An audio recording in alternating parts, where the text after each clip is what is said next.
नमस्ते, आप सभी का आज के सेशन में स्वागत है। आज के सेशन में हम बात करने वाले हैं कपालभाति के बारे में। कपालभाति को हम स्कल शाइनिंग क्रिया भी कहते हैं क्योंकि कपालभाति दो शब्द हैं। कपाल का अर्थ है हमारा स्कल और भाति का अर्थ होता है शाइन करना। तो ये जो क्रिया है इससे हमारा जो स्कल है वो शाइन करता है। हमारे जो ब्रेन सेल्स हैं वो एक्टिवेट होते हैं और ब्रेन की तरफ ब्लड फ्लो जो है वो बहुत अच्छे से होता है।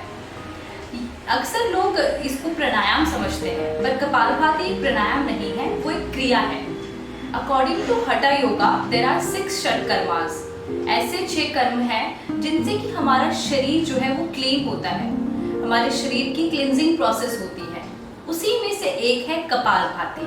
तो कपालभाति हमारे शरीर के अंदर क्लींजिंग प्रोसेस का काम करता है।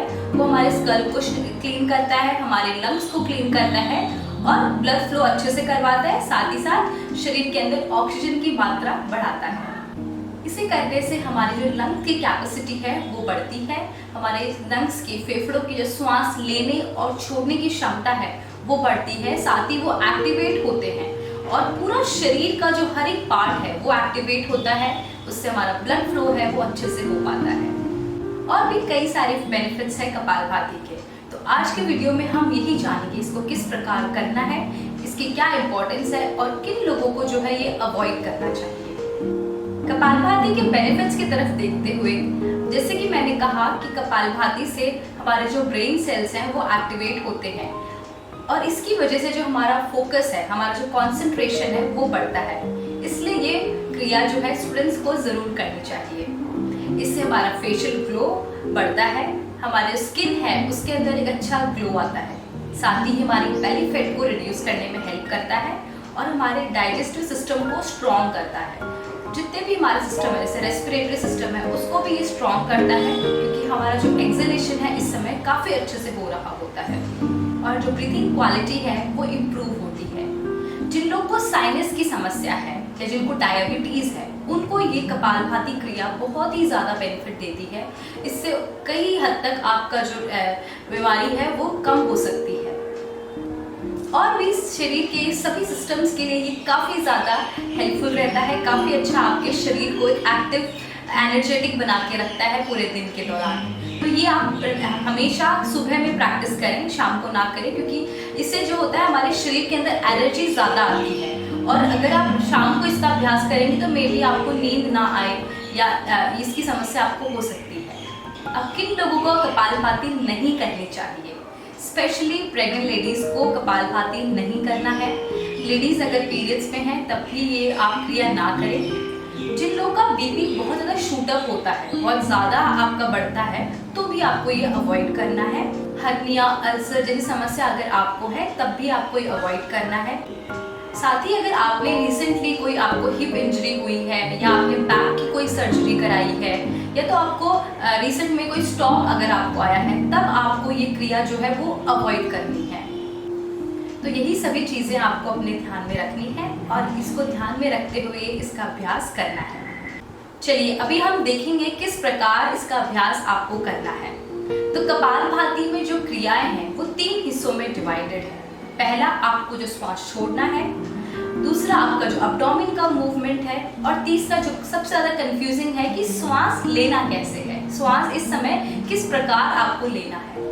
ये तीनों चीज़ें हम अलग अलग तरीके से देखेंगे आज। पहले आप एक कंफर्टेबल पोजीशन में बैठ जाइए। आप वज्रासन में बैठ सकते हैं तो आप पद्मासन या सुखासन में बैठेंगे। एक और चीज़ का ध्यान रखना है कि जब भी आप कपालभाति स्टार्टिंग में, जैसे कि आपने नया शुरू किया प्रैक्टिस करना, तो मे बी आपको बैक एक हो सकता है, आपके कमर में जो है वो दर्द हो सकता है या किसी प्रकार का ऑलरेडी आपको शोल्डर या बैक में पेन होता है, तो आपको एक पिलो का सहारा आप ले सकते हैं।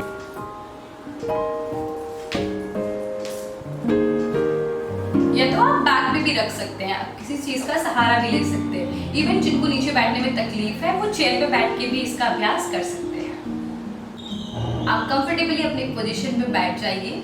इसके बाद जो चीज़ें आपको ध्यान रखनी है, कपालभाति के अंदर जो एक्सहेलेशन होता है वो फोर्सफुल होता है, एक्टिव एक्सहेलेशन होता है और जो इनहेलेशन है वो बहुत ही पैसिव है, अपने आप। लाइक आप की आपको जरूरत नहीं है, वो ऑटोमेटिकली आपका जो शरीर है वो अपने आप उसको श्वास को अंदर ले लेगा। तो ये दोनों चीजों को आपको ध्यान रखना है।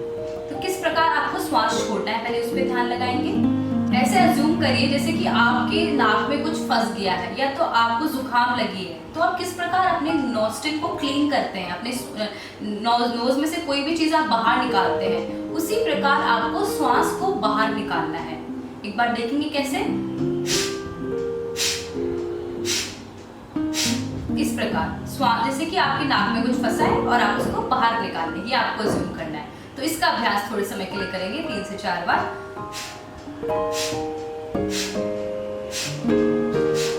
और अभी आपने एक्सपीरियंस किया होगा कि आपकी नॉस्ट्रिल जो है वो अपने आप श्वास ले रही है, पैसिव इनहेलेशन अपने आप हो रहा है, राइट। तो वैसे ही आपको ये नॉस्ट्रिल पे जो फोकस है वैसे ही बनाना है, वैसे ही आपको श्वास लेना है, छोड़ना है। तो 2 चीजें हमने देख ली, श्वास लेना कैसे है और छोड़ना कैसे है। अभी जो तीसरी चीज इसमें आती है वो है हमारे अब्डोमेन का मूवमेंट, पेट का मूवमेंट। तो पेट का मूवमेंट कैसे होगा, पहले तो आप नॉर्मल ब्रीथिंग करिए। जब भी आप श्वास लेंगे तो आपका जो पेट है वो बाहर की ओर फूलेगा, और जब आप श्वास छोड़ेंगे तो पेट अंदर जाएगा। आप अज्यूम करिए कि आपका जो स्टमक है, पेट है, वो एक गुब्बारा है, बैलून है। बैलून में जब हम हवा भरते हैं तो फूल जाता है, और जैसे ही वो हवा निकलती है वो गुब्बारा एकदम वापस पहले जैसा हो जाता है। तो वैसे ही आपका अब्डोमेन है, आपका स्टमक है। जब आप श्वास लेंगे तब वो फूलेगा, और जब आप श्वास छोड़ेंगे तो वो अंदर जाएगा। लोग कंफ्यूज रहते हैं कि हम जब लंग्स, हमारा जो रेस्पिरेटरी सिस्टम है, लंग्स का काम होता है कि श्वास लेना और छोड़ना, तो इसका जो कनेक्शन है वो हमारे अब्डोमेन से कैसे है। अब्डोमेन से इसलिए है क्योंकि जो हमारा डायाफ्रेम है उसमें आपको श्वास लेना होता है। जैसे कि आप श्वास लेंगे, अगर अब्डोमेन को फुलाएंगे तो जो हमारा डायाफ्रेम है वो थोड़ा सा नीचे आएगा, और इससे जो हमारे लंग्स को जो है स्पेस मिलेगा और वो ज्यादा एक्सपैंड हो पाएंगे, और इससे उनकी जो क्षमता है वो बढ़ेगी। तो आपको इसी प्रकार हर समय श्वास लेना है और छोड़ना है। आप एक बार नॉर्मल प्रैक्टिस करिए। श्वास लेंगे तो आपका अब्डोमेन बाहर आएगा, पेट फूलेगा, और श्वास छोड़ते समय उसको कंप्रेस करें और अंदर। Very nice.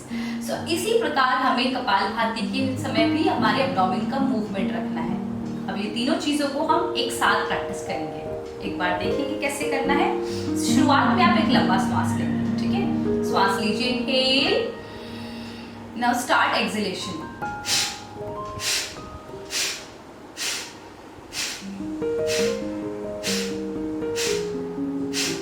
रिलैक्स। चेहरे पे बिल्कुल टेंशन नहीं, चेहरे पे एकदम चमक रखिए, छोटी सी स्माइल रखिए, क्योंकि आपको जो है अपने फेशियल ग्लो भी इससे बढ़ाना है।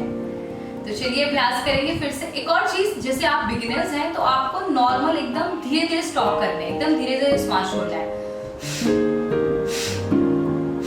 इस प्रकार। इवन जो बीपी पेशेंट है वो भी प्रैक्टिस कर सकते हैं इस गति में, ज्यादा स्पीड उनको नहीं बढ़ानी है। जैसे जैसे आप रोज रोज प्रैक्टिस करेंगे आपके जो स्टॉक्स है वो बढ़ते जाएंगे। आपको 1 मिनट कंटिन्यू करना है ये, और धीरे धीरे स्टॉक को बढ़ाते रहना है, जो इनकी स्पीड है उसको बढ़ाते रहना है। स्लो गति है।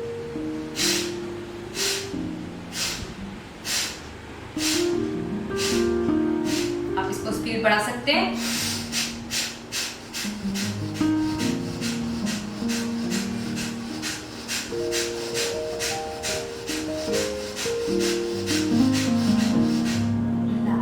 आराम से लंबी सांस लें, धीरे से छोड़ें। कपालभाति को जैसे भी आप समाप्त करें उसके बाद आपको 3 से 4 लंबी सांस लेना है और छोड़ना है। अपने अब्डोमेन को रिलैक्स करना है। सांसों की गति फिर से नॉर्मल। शरीर के अंदर कपालभाति करते ही एक गर्माहट आ जाती है, एक एनर्जी आपके शरीर में आ जाती है। तो इसको थोड़ा सा आपको कम करना है। जो आपकी ब्लड सर्कुलेशन की गति जो बढ़ी है उसको भी थोड़ा कम करना है। तो उसके लिए आप नॉर्मल प्राणायाम जो है, नॉर्मल श्वास लेना है आपको, ब्रीथिंग, और श्वास को छोड़ना है। तो चलिए आज के सेशन में बस इतना ही। कपालभाति से रिलेटेड आपको कोई भी कंफ्यूजन है, कुछ और आप जानना चाहते हैं तो आप कमेंट बॉक्स में पूछ सकते हैं। और इसके अलावा आपको किस प्राणायाम को सीखना है वो भी आप मेंशन करिए। And will meet in the next video. तब तक के लिए नमस्ते, हैप्पी प्रैक्टिसिंग।